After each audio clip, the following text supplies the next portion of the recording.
Hi dudes, இன்னைக்கு எல்லாருக்குமே ரொம்ப பிடிச்ச கேஎஃப்சி ஸ்டைல் பாப்கார்ன் சிக்கன் எப்படி வீட்லேயே இருக்க திங்ஸ் வச்சு எப்படி கிறிஸ்பியாக பண்ணுறதுன்னு பார்க்கலாம். அதுக்கு மசாலா ஃப்ரெஷ்ஷாக அரைச்சா நல்லாயிருக்கும்.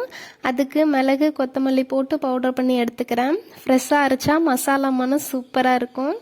அப்புறம் ஒரு பாத்திரத்தில் ஒரு முட்டை, ஒரு டீஸ்பூன் மல்லித்தூள், ஒரு டீஸ்பூன் பெப்பர் பவுடர், ஒரு டீஸ்பூன் கரம் மசாலா, ஒரு டேபிள் ஸ்பூன் மிளகாத்தூள், ஒரு டீஸ்பூன் தூள் உப்பு, 2 டேபிள் ஸ்பூன் தயிர் இல்லைன்னா லெமன் ஜூஸ் போட்டு நல்லா மிக்ஸ் பண்ணி எடுத்துக்கோங்க.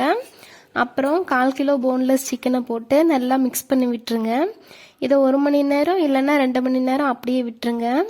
நான் 1 மணி நேரம் தான் வச்சேன்.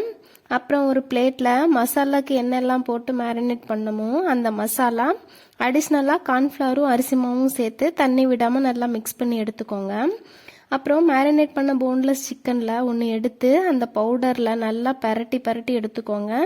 சிக்கனில் இருக்க ஈரம் எல்லாம் போகணும். அந்த அளவுக்கு பரட்டி எடுத்து நல்லா உதறி விட்டு கொதிக்கிற எண்ணெயில் போட்டு பொரித்து எடுத்திங்கன்னா கிறிஸ்பியான chicken ready. KFC style popcorn chicken மாதிரி இல்லைன்னாலும் கிறிஸ்பியாக உள்ள சாஃப்டாக சூப்பராக இருந்துச்சு.